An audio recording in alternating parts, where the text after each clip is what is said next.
Welcome everybody to a new series that we're going to be doing that's going to be testing the speed and capabilities of the cars in Grand Theft Auto.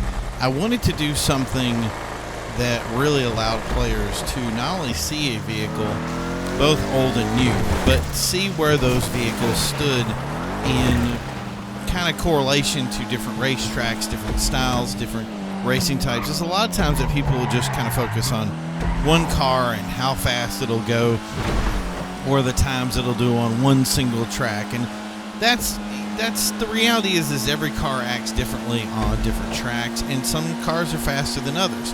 So I wanted to go over these cars, go over different propositions. We're going to first introduce some vehicles. We're going to introduce them on different tracks, give you kind of an idea of how those cars work.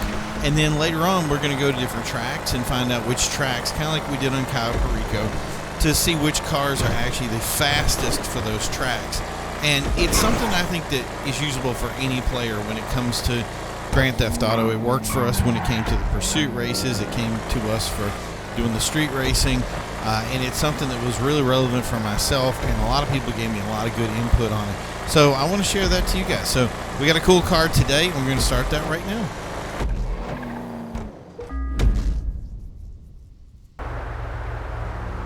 The first up is the Inverto Coquette. Now this brings you back to a time when GTA was brand new. November 2013. You needed to pick your first car. And this sells for a paltry $138,000 on Legendary Motorsports. And the upgrades are simple. There are no frills. Most of the times you're going to spend just on the turbos and engines and getting the power up on it. But it definitely wouldn't break the bank. And back in the day, you could win 7 or 8 races and pick one up. The truth is, it is a good beginner car. Something an arcade racer who's never had any time on that kind of track would want to spend their first day in, figuring out the ropes while heading out to a few car shows to make sure they look perfect. And I mean, it's hard to mess up good looks if there aren't many options either. It even sounds good. It has a perfect position for the crew logo on the hood instead of the lone door. It has just enough flair to be different while being something consistent and something you're familiar with. This is a car that many new players took a look at and said, that's gotta be fast. So today we're going to test that and see how it's withstood the test of time.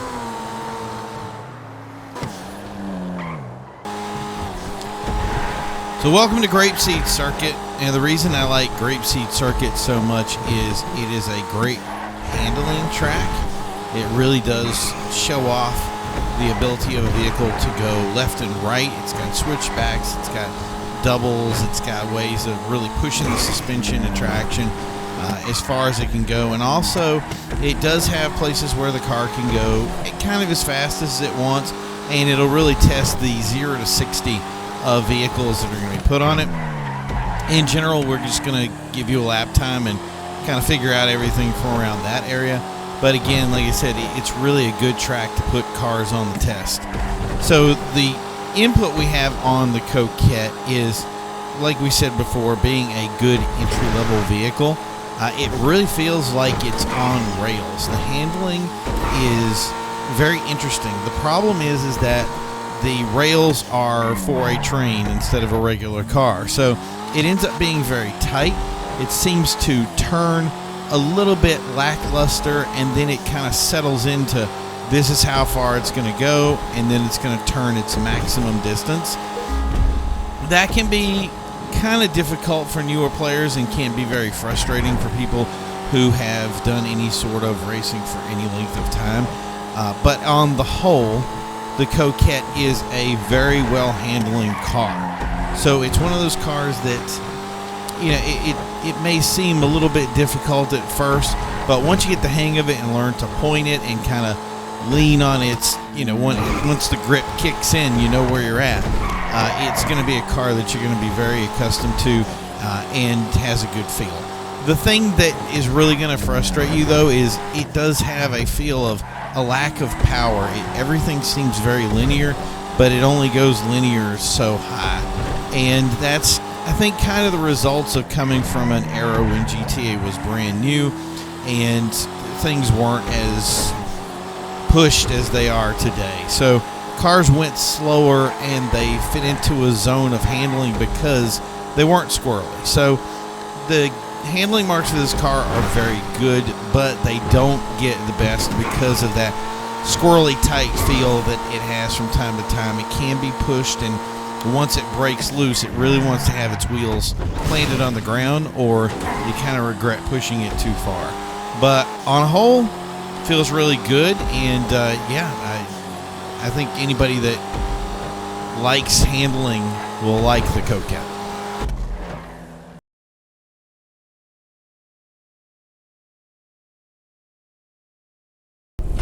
Next up is Route 68. Now, why do we pick Route 68? Because this track is all about top speed. So a car that's good on Route 68 is going to be probably good at stunt races or any kind of races that have long straights, not a lot of turns. There is really only 2 spots in here where any kind of car that really is good at top speed but isn't good at turning will find any difficulties with this track. So in the Coquette being a mostly handling vehicle, it had 0 problems with this track. It had all the hallmarks of being able to just take each turn with ease. The problem with that is that, again, it's a car from 2013. It's not made to go fast in comparison to a lot of things today. And the truth is, there's a lot of cars today that are insane when it comes to speed. They really are on the edge of basically the handling that they have. While the Coquette kind of just, it has its speed, it's going along, it'll get there when it gets there. And that's the unfortunate part about it, is because it feels really good and handles kind of okay, but when it gets to this part, you're going to feel that kind of like there's an anchor behind you. You will feel that kind of train feeling. So that's the unfortunate part of it. It's definitely not the fastest car out there, but again, fun to drive. So you got to weigh your options.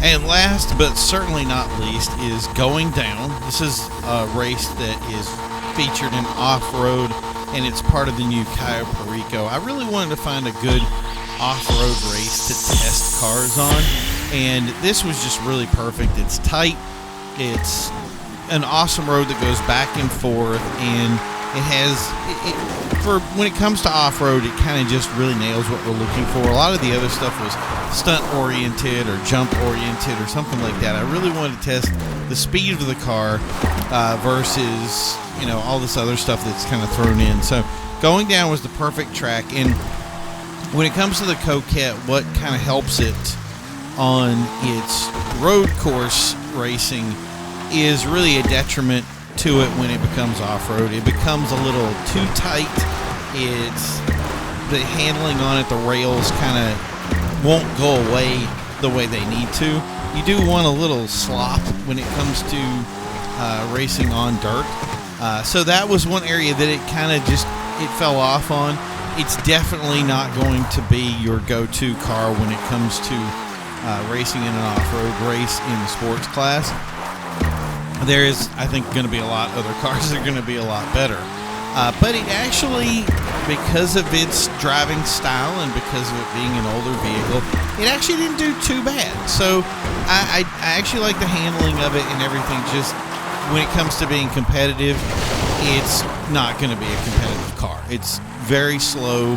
The dirt hurts it, and in the long run, it is what it is. But at handling, you're going to find a lot of cars that are a lot worse when it comes to handling, especially in this. Especially the more powerful cars that you would think would do really well usually stink at dirt. So that's something we'll go into later, and you can take a look at it. But for now, that's the Coquette, and let's go to our resolution of what works for the Coquette and what doesn't.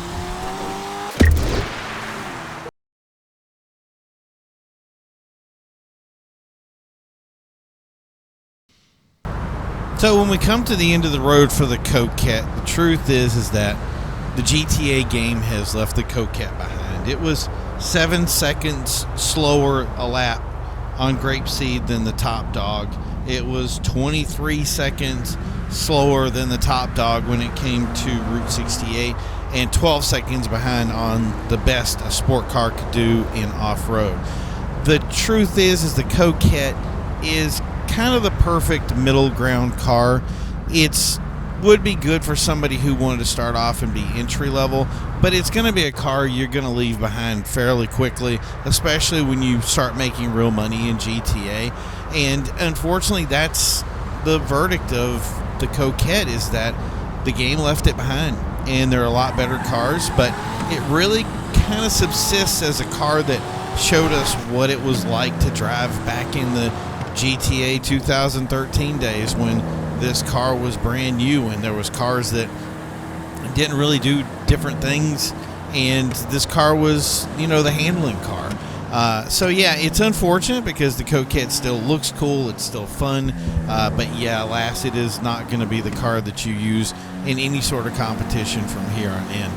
So I hope you guys like that. It's been a great show today. We're going to bring you some more stuff out. We're going to get more in the numerology of it and kind of figure out where cars fall into different things when it comes to racing and showing off those cars. But it's been fun so far, and I think it's definitely going to be a series that I continue to do. So if there's a car you want to see, we're definitely going to do some of the favorites and then some of the top dogs. But like I said, I want to make sure that everybody gets the cars first that are the best in their area, and there's some tricky ones out there because that's, you know, like the house stuff is different. So how does that fall into the groove? Well, you're going to have to see down the road. So we'll talk to you soon, and we'll see you next time. You guys have a great day.